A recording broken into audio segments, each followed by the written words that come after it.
Assalamualaikum warahmatullahi wabarakatuh. Alhamdulillahirabbil alamin.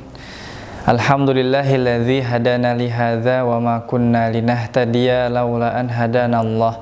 Laqad ja'at rusulu rabbina bil haqq wa nudu an tilkumul jannah uristumuha bima kuntum ta'malun.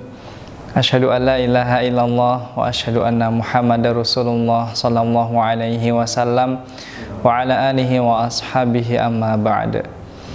Para kaum muslimin wal muslimat yang saya hormati, alhamdulillah pada pertemuan kali ini kita harus berbahagia karena pada kesempatan ini kita bisa memberikan manfaat, yaitu berupa iradatul khair lil ghair, ingin berkehendak baik kepada orang lain.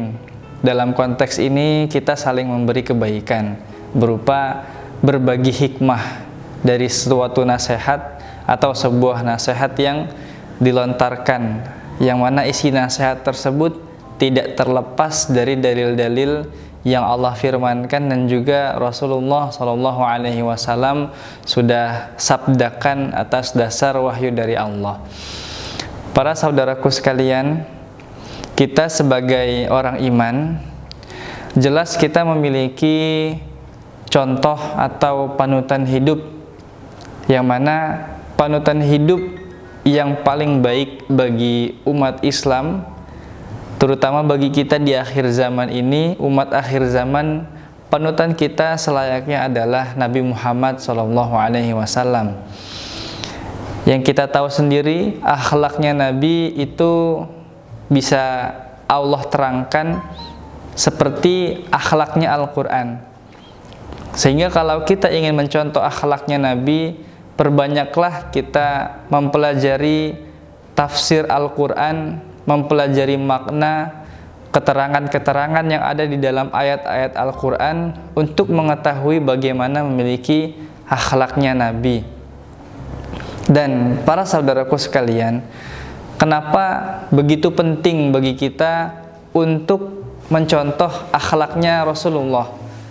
Sebab kehidupan Rasulullah yang Rasulullah ajarkan itu membawa banyak dampak positif. Sebab di dalam Al-Quran dijelaskan, kuntum khair ummatin ukhrijat linnas. Kalian, yaitu kita, umat akhir zaman, itu disebutkan sebagai sebaik-baiknya umat yang Allah keluarkan untuk manusia. Sebab peran kita yaitu amar ma'ruf nahi mungkar. Kita berperan, mempunyai tugas agar menjadi khairu ummatin, umat yang baik. Itu kono limitasinya, kita akan terus disebut orang umat yang baik selama kita ini terus amar ma'ruf nahi mungkar. Amar ma'ruf, kita perintah kepada kebaikan dan mencegah atau kita menahan orang-orang yang ingin berbuat kemungkaran dan kemaksiatan. Dalam dalil-dalil di dalam hadis yang sudah Rasulullah SAW sabdakan dan juga tafsir-tafsir di dalam Al-Quran, kalau kita kaji, isinya semuanya mencakup amar ma'ruf nahi mungkar, perintah kebaikan, mencegah keburukan. Sehingga dengan kita memiliki tugas itu, kita memahami bahwa akhlak mulialah menjadi pondasi utama untuk menjalankan amar ma'ruf nahi mungkar. Tidak mungkin orang yang mempunyai tugas amar ma'ruf nahi mungkar memiliki akhlak yang jelek. Sebab amar ma'ruf nahi mungkar itu tidak akan pernah bisa menyatu dengan akhlak yang jelek.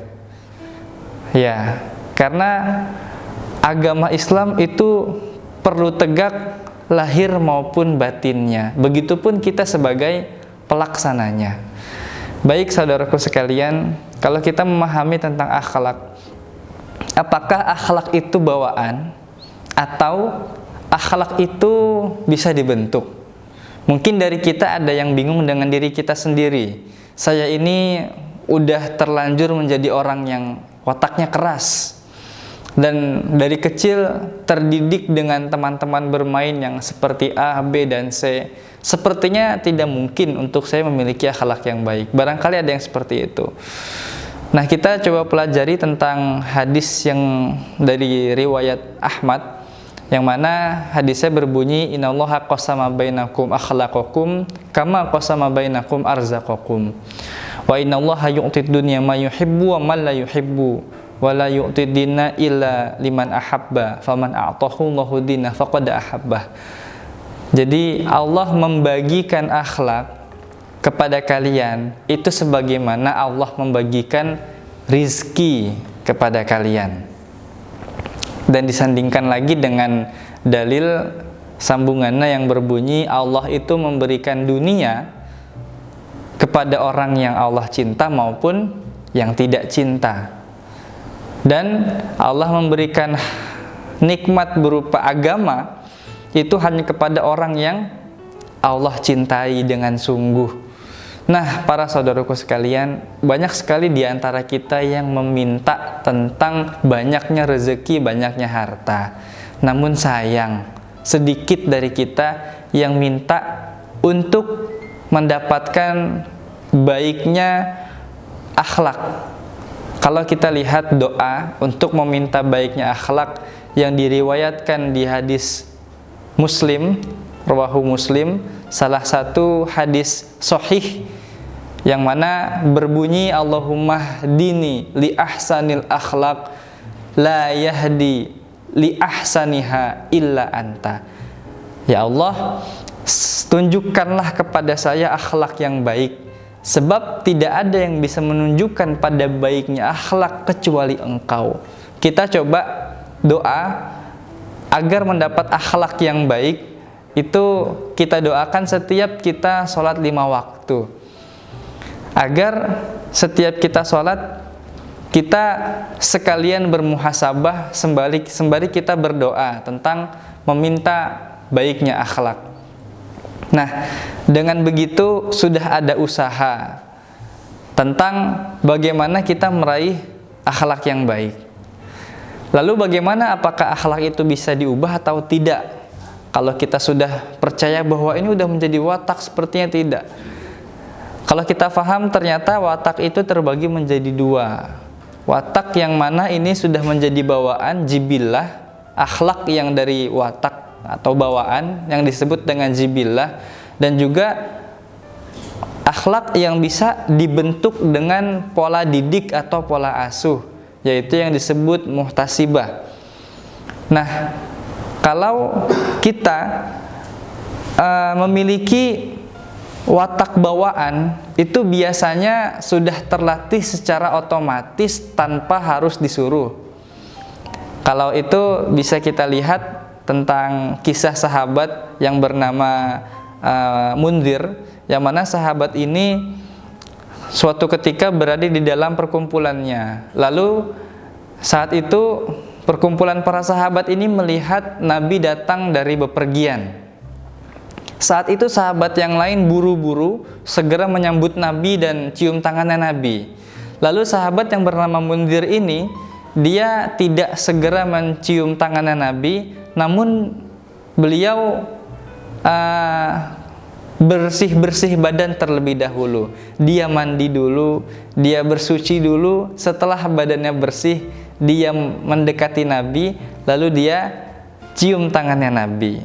Lalu Nabi setelah itu bersabda bahwa innallaha wada'a 'alaikal jibillatal khuluq. Allah telah memberikan atau meletakkan kepada engkau wahai Munzir pada akhlak yang mana berupa watak, kebijaksanaan yang berupa watak gitu. Allah letakkan padamu watak yang baik, yang bijaksana, jibillatal khuluq.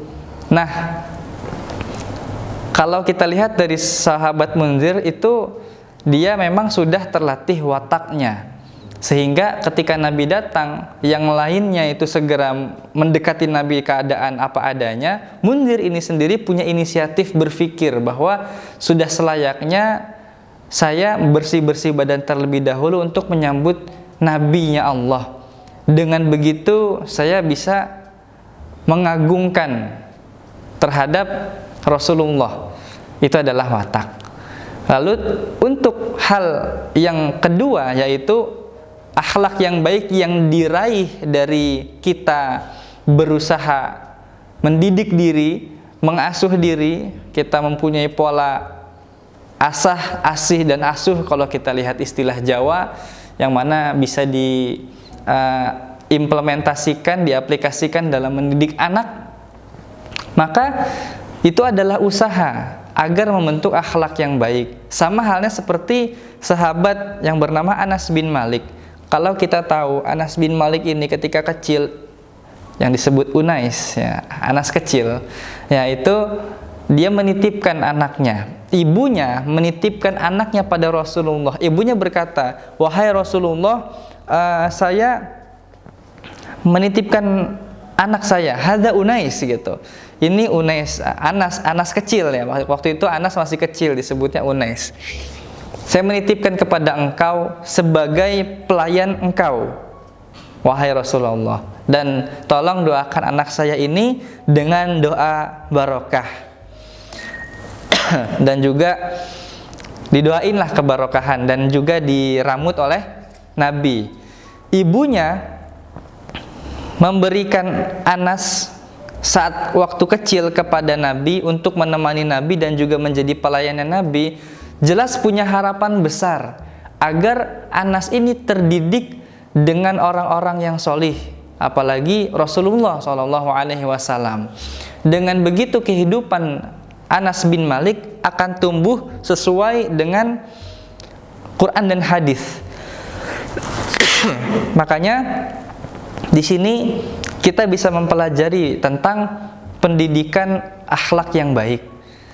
Ternyata walaupun kita katakanlah teman-teman kita, bahkan keluarga kita, ada yang memiliki watak yang untuk mencapai akhlak yang baik itu agak sulit. Berarti coba kita pelajari tentang bagaimana membangun akhlak yang baik melalui pola asuh, pola didik yang disebut muhtasibah ini. Seperti halnya Anas bin Malik. Barangkali kita atau seorang ibu dan ayah yang memiliki anak, kita mulai mendidik anak dari mulai pertama mungkin kita pilih pasangan yang solih dan solihah. Lalu setelah itu kita memiliki pasangan solih yang solihah dan kita saling menjaga. Setelah itu ketika memiliki anak, dari mulai kandungan, anak tersebut sudah dilantunkan bacaan-bacaan Al-Quran. Orang tuanya ketika hamil, bapaknya benar-benar meramut kondisi batin ibunya agar tidak merasa resah, agar terjaga batinnya, dididik dengan nasihat-nasihat yang bijak sehingga bisa mengalami atau menjalankan kesulitan kehamilan itu dengan hati yang legowo dan juga memiliki sudut pandang yang positif. Dari hal tersebut bukan bertujuan hanya sekedar memberikan keromantisan, bahkan bertujuan untuk mendidik anak ini kelak merasakan bagaimana pola asuh dari mulai menjaga hubungan antara suami dan istri. Sampai seperti itu. Karena Anas bin Malik sendiri, ibunya itu ketika menyerahkan anak yang sekecil itu, gak mungkin pertimbangannya kecil, pasti besar pertimbangannya. Anak yang masih lucu-lucunya, otomatis orang tua sangat ingin meramutnya. Namun ini seorang ibu mau dengan rela menyerahkan anak itu pada Nabi. Oh, jelas ibu ini memiliki harapan yang besar. Dan apa nyatanya saat ini, dan kita tahu sendiri Anas bin Malik menjadi perawi hadis juga yang sudah banyak memberikan dampak besar kepada perkembangan agama Islam. Seperti itu para saudaraku sekalian. Sehingga kita bahas lagi kepada hadis yang awal dan kita bahas kepada firman Allah yang kuntum khairu ummatin ukhrijat linnas, itu bisa kita raih. Sebab dengan akhlak yang mulia, untuk menggapai tugas kita amar ma'ruf nahi mungkar sehingga kita digolongkan sebagai yang khairu ummatin ukhrijat linnas, itu sudah mendarah mendaging kepada diri kita. Dengan apa? Dengan kita melatih membentuk akhlak yang baik. Bisa dengan menelusuri tentang jibilah kita, watak asli kita, atau kita bentuk dengan muhtasibah. Kita belajar, kita mendedikasikan diri, kita mengenal orang-orang solih di sekitar kita, dekatilah mereka, cari ilmunya, berusaha sekuat tenaga untuk menggapai akhlak-akhlak yang baik. Sebab innallaha qasama bainakum akhlaqakum kama qasama bainakum arzaqakum, yang sudah dijelaskan tadi di Rawahu Ahmad, hadis yang diriwayatkan oleh Imam Ahmad. Allah membagikan rezeki kepada kalian, Allah membagikan akhlak kepada kalian seperti halnya Allah memberikan rezeki kepada kalian. Dan enaknya para saudaraku sekalian, ternyata selain kita disebut khairu ummatin ukhrijat linnas, sebab akhlak yang baik dan bisa amar ma'ruf nahi mungkar, orang yang memiliki akhlak yang baik pun ketika bisa diraih secara lahir batin, itu bisa menandingi derajatnya orang yang puasa dan juga ahli sholat atau ahli ibadah. Di dalam hadis Abu Dawud pun dijelaskan bahwa innal mu'mina la yudrika bi husni khuluqihi darajatas shaim al-qaim. Jadi orang iman itu yang akhlaknya baik, maka dia bisa menyaingi bahkan menyusul derajatnya orang yang ahli puasa dan juga orang yang ahli sholat. Dan pahala untuk meraih akhlak yang baik bila mana kita mengeluarkan sedekah besar untuk mendekati orang-orang solih.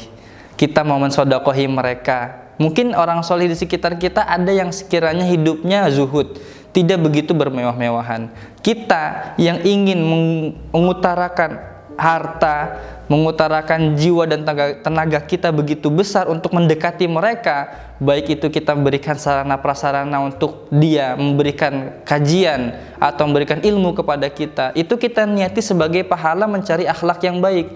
Sehingga ketika kita raih akhlak yang baik tersebut dengan usaha, maka pahala yang kita raih ini akan memberatkan timbangan amal baik kita. Juga dijelaskan ma min syai'in athqala fil mizan min husnil khuluq.